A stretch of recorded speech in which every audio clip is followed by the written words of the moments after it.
Okay, सो हमारे पास question है ए एक मैट्रिक्स है 100 0 4 -1 0 12 -3 and then the sum of the diagonal element of the matrix a plus I to the power 11 is equal to.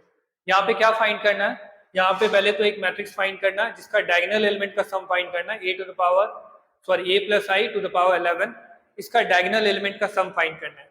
तो सबसे पहले हम a की वैल्यू हमारे पास दी हुई है, मैट्रिक्स a हमारे पास दिया हुआ है। ए मैट्रिक्स है हमारे पास 1 0 0 0 4 -1, ठीक है, 0 12 और -3 हमें फाइंड करना है। नेक्स्ट जो हम स्टेप फाइंड करेंगे वो ए स्क्वायर फाइंड करेंगे। तो हमें पता है ए स्क्वायर फाइंड करने के लिए क्या करना होगा, मैट्रिक्स ए से मल्टीप्लाई कर देना होगा, 0 4 -1 और 0 12 और -3। इस तरह से ए को एक बार ए से ही मल्टीप्लाई करना होगा, तब हम ए स्क्वायर फाइंड कर सकते हैं। 0 4 और ए -1, 0 12 और -3, ठीक है। ये इस तरह से हम कर सकते हैं मल्टीप्लीकेशन। अब मल्टीप्लीकेशन करेंगे तो देखो फर्स्ट रो फर्स्ट कॉलम से मल्टीप्लाई होगा, 1 × 1 1 हो जाएगा, प्लस 0 × 0 0 × 0, ठीक है, यहाँ पे 1 आ जाएगा। फर्स्ट रो सेकंड कॉलम 1 × 0 0 × 4 0 × 12, यहाँ पे 0 आ जाएगा। First row third column 1 × 0 plus 0 × -1 plus 0 × -3, यहाँ पे 0 आ जाएगा, ठीक है। सेकेंड रो फर्स्ट कॉलम 0 × 1 0 4 × 0 0 -1 × 0 0, यहाँ पे 0 आ जाएगा। Second row second column 0 × 0 0 4 × 4 16 plus -1 × 12, तो 16 - 12 इज 4, ठीक है। Second row third column 0 × 0 0 4 × -1 -4 plus -1 × -3 is 3, so -4 plus 3 is nothing but -1, and third row first column 0 × 1 0 12 × 0 0 and -3 × 0 0, so this will 0, यहाँ पे 0 हो जाएगा। नेक्स्ट है third row second column 0 × 0 0 12 × 4 48 plus 3 × 12 is -36, so 48 - 36 is 12, यहाँ पे 12 हो जाएगा। और minus third row third column 0 × 0 0 12 × -1 -12 और प्लस -3 × -3 -12 प्लस 9, दिस इज -3, ठीक है। ए स्क्वायर का हमारे पास ये वैल्यू आया। अगर हम इसको ऑब्जर्व करेंगे तो देखेंगे क्या है कि ए स्क्वायर जो हमारी वैल्यू है ये बिल्कुल ए के इक्वल है।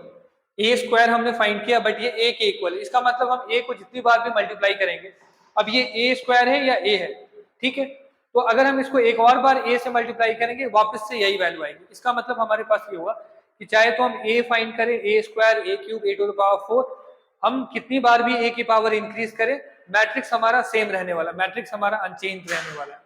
तो अब हम फाइंड करेंगे इसका sum of the diagonal element A plus, पहले तो जो हमें फाइंड करना है a plus I to the power 11, इसका हम एक्सपेंशन करके कैसे लिख सकते हैं, यहां से हम एक्सपेंशन करके कैसे लिख सकते हैं, 11c0 a to the power 11, right, 11c0 a to the power 11, और यहां से हम इसको एक्सपेंड करके लिख सकते हैं 11c1 और up till 11c10 a plus 11c11 i, ये इसका एक्सपेंशन हम लिख सकते हैं इस तरह से।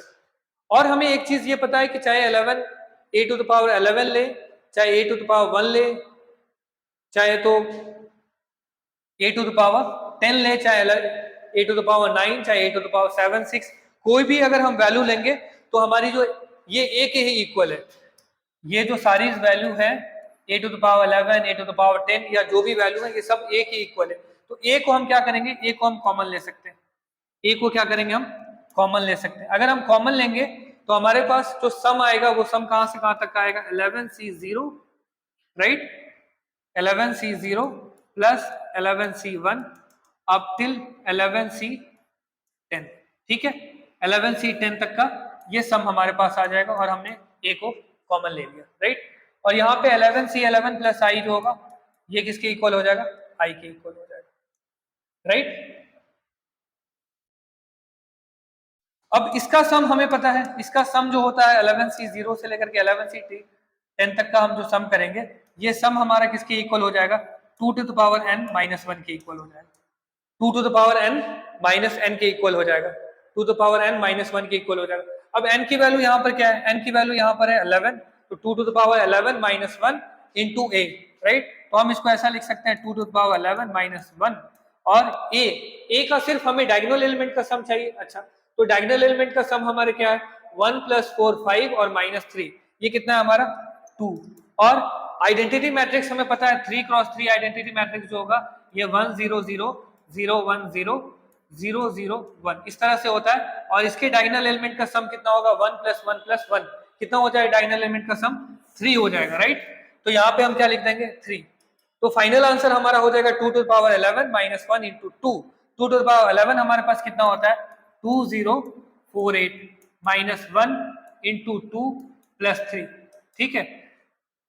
2048 minus 1 ये कितना हो जाएगा 2047 into 2 और ये प्लस 3, ये आ जाएगा हमारे पास 4094, ये हमारे पास आ जाएगा 4094 और ये प्लस 3। तो हमारे पास फाइनल आंसर आ जाएगा 4097। चेक करेंगे ऑप्शन में हमारे पास 4097 कोई वैल्यू है, option number C. Option number C जो होगा हमारा करेक्ट ऑप्शन होगा कि अगर ए मैट्रिक्स हमारी ये गिवन होगी तो a plus I to the power 11 का sum of the diagonal element की वैल्यू जो होगी 4097, ये ऑप्शन नंबर सी हमारा करेक्ट ऑप्शन होगा।